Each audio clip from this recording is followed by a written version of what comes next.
it was almost a feeling of just like kind of scared for my knee almost. And it's weird to say because I don't live in fear at all, but I just knew I needed to be someone.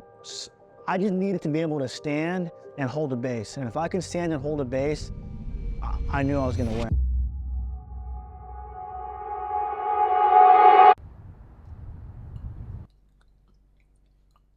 What else can we do? Normatec boots, some compression treatments, massage. We have the laser, we have the ARP, like we have all this stuff.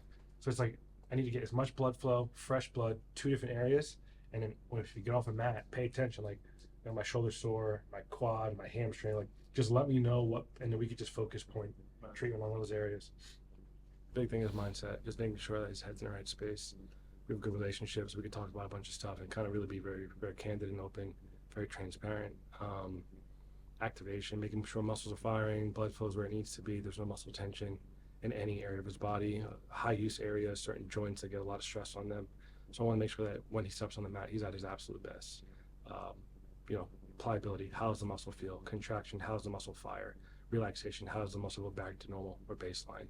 And then can he do that consistently with endurance?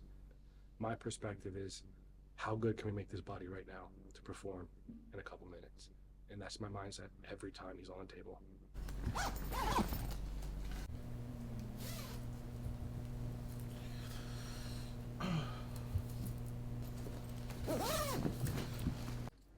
Feel good, ready to go. Weight down, all certified. So now it's time to go whoop ass. That's what we do. That's the easy part. That's the fun part. So this is live.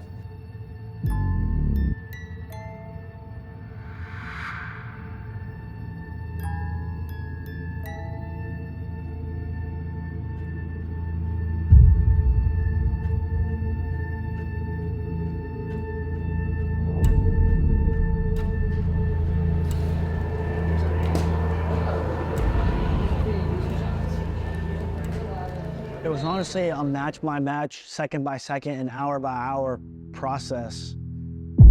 Especially being out there, I was warmed up. I haven't competed in over a month. I haven't even trained or wrestled in over a month, really. And so when I'm going out there, it's the same routine that I usually go out there. I'm a killer. I'm gonna chew this guy's face off, and everyone, he comes with all of his coaches in the corner. And then when I get out there, I'm like, oh crap! Like, this dude's gonna come after my knee.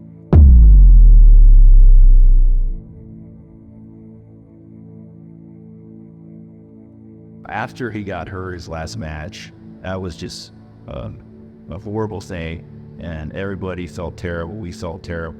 You know, it was kind of one of those moments where you just think about, man, did that actually happen? You know, or be nice as it was just a bad dream, but you know, it did happen, and unfortunately, you know, he's gonna have a compromised knee from here on out, right? And then, you know, you saw the drama and with the Big Ten tournament, right? He didn't want to forfeit because he didn't want losses on his record, but he wasn't really ready to go either. So as hard as that was for him, and as upset as he was, it was, I think he knows that was kind of a necessity. Where when I talked to him, I said, hey man, you're Carter Strachan, man. You can win the Nationals with a bad knee or a bad attitude, but you're not going to win with both, right? You kind of got to pick one, and you're stuffed with the bad knee. So you need to figure out how to have a good attitude and just be a little bit more optimistic and positive. And so I think he got better every match. His attitude and energy the second day was a lot better, and he got better and wrestled better every match. For him to go wrestle and win an NCAA tournament with his knee in the position that it was is really remarkable. I mean, he's not very many people on the planet could do that, or would try to do that.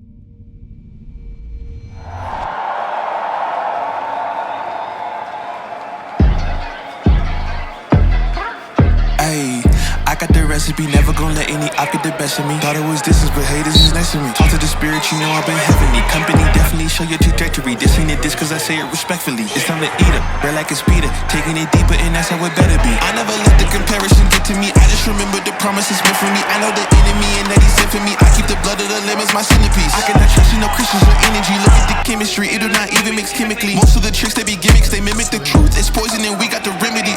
There is a bomb, apply it. The fire can stand to the tallest of giants. The tyrant and all the suppliers are scheming and lying. They selling us dreams and we buying it. Show me the chicken, I'm frying it. Show me the dough and I'm prying it. Ain't never lacking it, so what I'm packing, he taking it, he magnifying it. They say you ain't bout it. Tell them that you finna make it, but they doubt it. That's even like what Coach Kale said, you know, like, yeah, like your knees hurt, but don't have a hurt energy, and like choose one, you know. So it's almost like one of those so what moments, and kind of just overnight, I kind of slept on that and really had to look myself in the mirror and just tell myself, you know, like, is this where you really want to be? And so it's just a whole different ball game. When you change your energy and your focus, it's 9 days. So now we just got to keep that going and improve for the next one. Going into it, we knew Carter, if he was in tight matches, he was going to win. He knows how to win close matches. He's won close matches a lot in his life. He's had injuries. I mean, he won the Nationals with a broken hand. He's had different things throughout his career from high school to college, and he's just figured out how to win those tight matches. He kind of separated himself from guys this year, but towards the end with the injury, we knew if it was, he could win close matches. So there wasn't really a doubt in our mind once he got going that he was going to win. So it was just, he had to change his style of it towards the end of the year and make that happen. So after the first match, just giving up the first takedown and things like that, that's kind of where, honestly, like looking back on it, I'm kind of proud of myself because I know the older version of me and the younger self, I would have fought every position. And, you know, it's not, you don't win a wrestling match by who scores first or who has a more fancy takedown. It's the person who scores more points. And ultimately, that's how you have to game plan. And so just having Dr. Camacho too, I mean, after every single match, this dude is dropping in a Grammy speech before every time we're in the hotel, and he's working on it, getting fired up. And it was good, honestly, because like I needed that, just because like he's just telling me, dude, like, why are you here? You know, and we're here. Would you rather be anywhere else? You know, and you can't feel sorry for yourself in those moments. And just so it was definitely a weird thing, just kind of holding back and not pulling the trigger. You really can't bend your knee. You can't put it in certain places. And it was just kind of honestly just live to fight for the next round, fight for the next round, fight for the next round. And that's not the approach that I live by. It's not the approach that I would ever take. But again, though, you know, what separates an athlete from being good and being great is you can't win with your A game all the time. You need a plan B, you need a plan C, you know, and then when you're even better than great, you can put all of those together, in and out, plan A, plan B, mid-match, make those adjustments and do what you gotta do. Woo. Hey. What's going through your head, man? Shit. I don't know, I mean, I was telling the guys in the media room, it's like, you kind of envision this like, you envision every single day, so almost like when it's happening, it's almost like it's not happening as real as it is. So I was just, I guess just taking it in, in the moment and just, and get ready to fucking crush this dude's soul tomorrow night. And that'll be a different interview then. So then, but like I said, now it's just time to get the weight down, enjoy that, and just keep building. As the tournament's gone on, obviously I've clearly gotten better and adapted more to the adjustments I needed to make with the brace on and stuff like that. So it's all in game adjustments, and when you're the best, you're able to do those things and adapt to anything. So that's where it is. So let's just get this fourth natty daddy.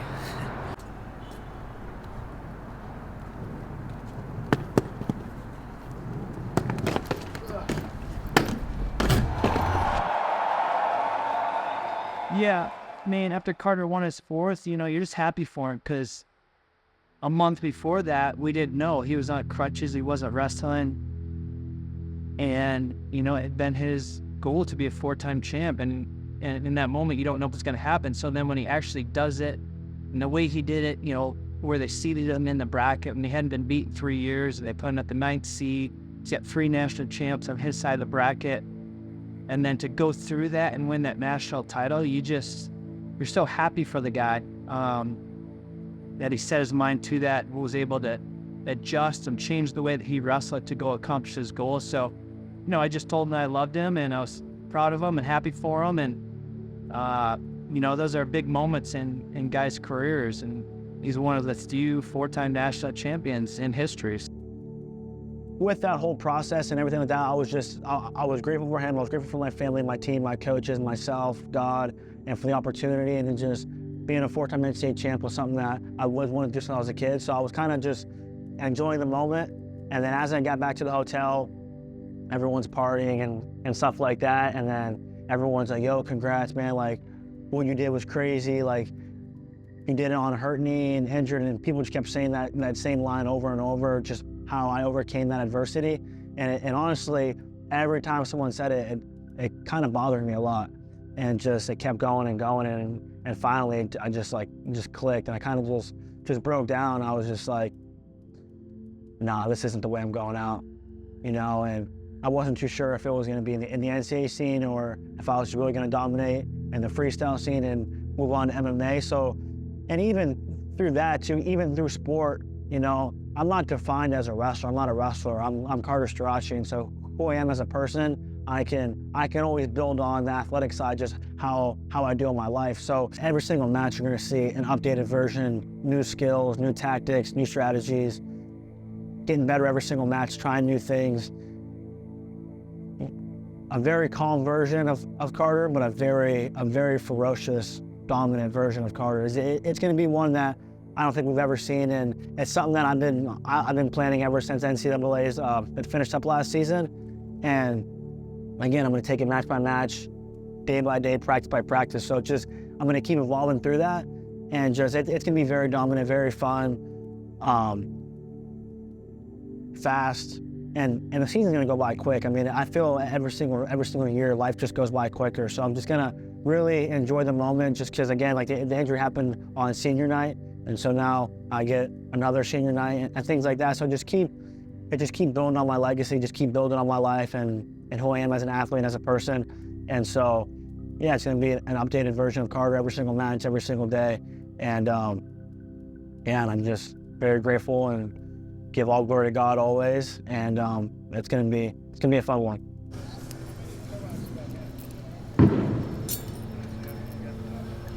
Me fool. That's 4 Natty Daddies on the fucking resume right there, dude. So I mean, shit, man. I mean, it comes and goes so quick, just in the moment. But you gotta be a fucking killer on the shark, And like I said, at the end of the day, you gotta piss on the graveyard. So I mean, some people say it's fucked up, but hey, this is a ruthless game, and I'm ruthless, so it is what it is, bro. I'm the champ. This team's the champ. All glory to God. And Dan Monthly, bro, that's the trainer. Shout out him, Dr. Camacho, my family. And yeah, bro, it's on the next, bro.